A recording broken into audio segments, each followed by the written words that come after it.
So I'm going to do a little bit of a shorter episode this time after some lengthy ones, and in this one I really want to show you the power of one simple consistent slope. Now we're looking at number 5, which when I went through the green sites on this plot I talked about this as being kind of Eden characteristics.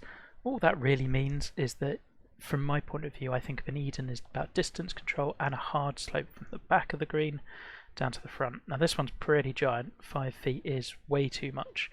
So we're going to first of all flatten that out a little bit, but I do want to keep the concept of having one consistent slope that goes from the back of the green all the way down to the front.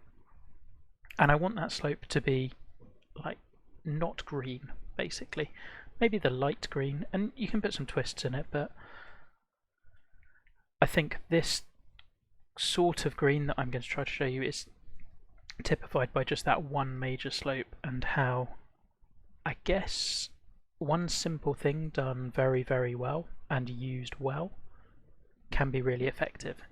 Not every green needs all these crazy internal contours. And as you can see, we've got a few interesting slopes, but generally the prevailing slope remains, if we're looking from back to front. Down 3.4 is pretty hefty. We've got a tier in the middle which I might want to smooth out, and then across, as you can see, it's relatively flat, so it's mostly just flowing down this way. Now let's try to sort out this red in the middle and try to lose that, because I think the more I can get those sorts of colours, the better. So again, when we're doing this, it's really just flattening the top of the slope by lowering it down and raising the bottom of the slope, so you're kind of evening everything out. That's good enough for what I want. So we've still got that same long slope. Now what that means, we're going to play off one very simple idea with this. Let's imagine the pin is here. I'm going to have a really tough putt if I'm putting from here, because I'm above the hole. As you can see, you're going to have to barely tap that to get it to stop close, and it might run off the front. And we're going to play off entirely that idea. So it's a par 3. There's one very simple question: leave the ball below the hole. So that means that for a shot here, we've got to be landing it just on the green. I would always, with this sort of a hole where you are asking this question, you've got to give some sort of a fairway apron. But actually, we're not so much asking questions of accuracy in terms of laterally how close are you, although if you're one side and the slope is going this way, you're actually going to have quite a big breaking putt anyway, so it is a question of horizontal accuracy, even though it doesn't seem like it. But we're going to allow people the chance to go, you know what, I can hit, say, a 7-iron and land it here, and it will probably roll up pretty close. Like, that's something we want to reward, that creativity.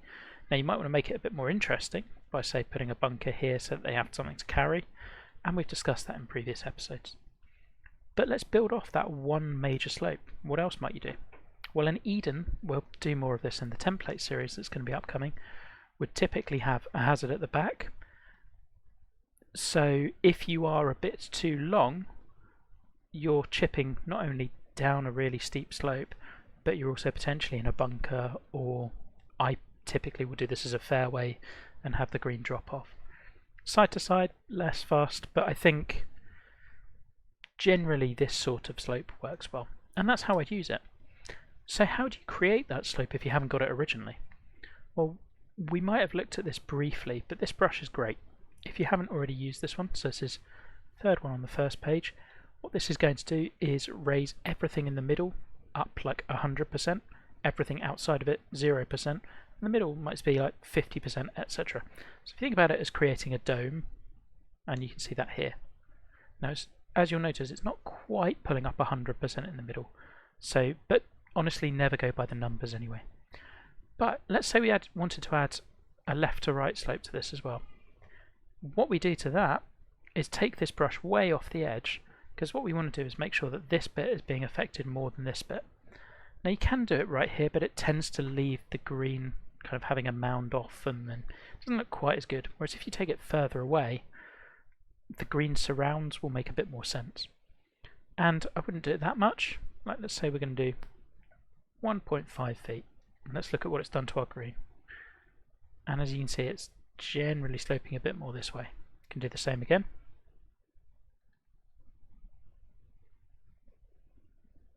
And there you go again. You can see it's just working that way a bit more.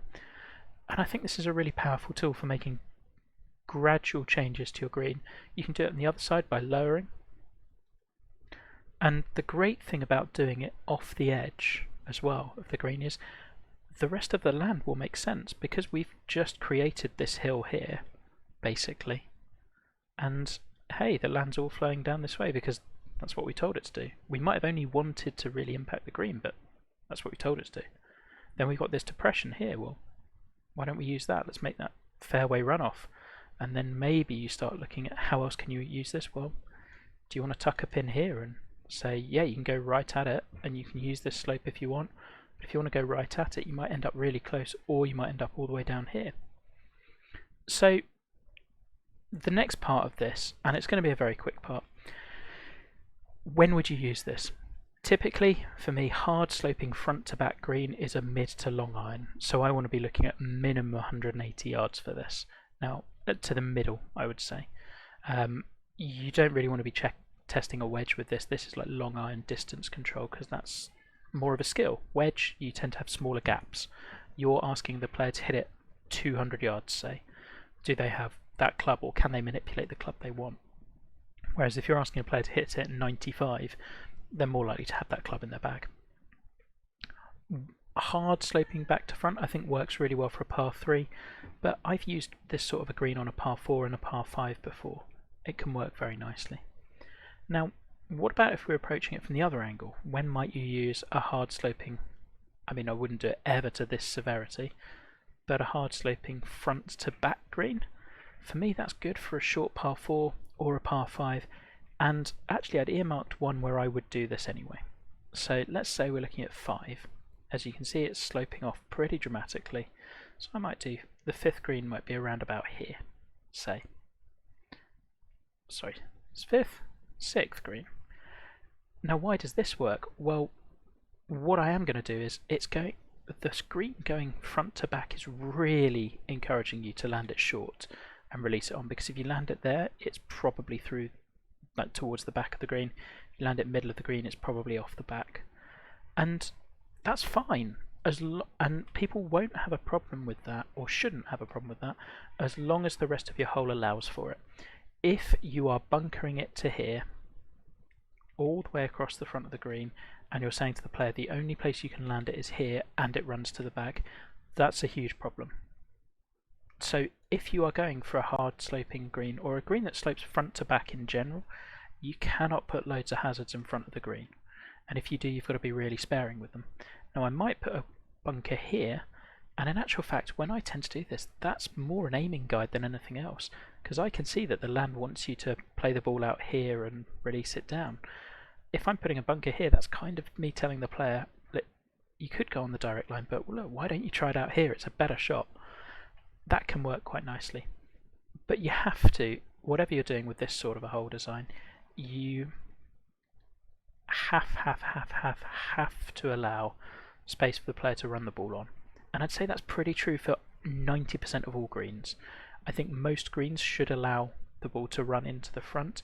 If you look at real life, the 7th at Augusta is really criticised for the fact that you can no longer do that when you used to be able to.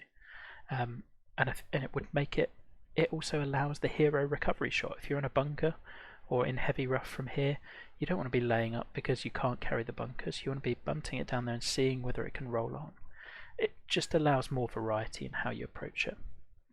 So that's really this, and how you might go about creating it and when you would use those slopes. I would always try to consider one major slope on your greens, like what's the general direction, and play off that. But sometimes it really doesn't need more than that. I think I would argue that this green is worse for being raised on the left hand side, and I actually would lower it. And you can always get rid of this, so just do the reverse, because I think that just a simple back to front challenge can be a really effective tool. So I hope that helps. As ever, you can always add twists to these, but don't overcomplicate it at times. Sometimes simple is all you need. See you next time.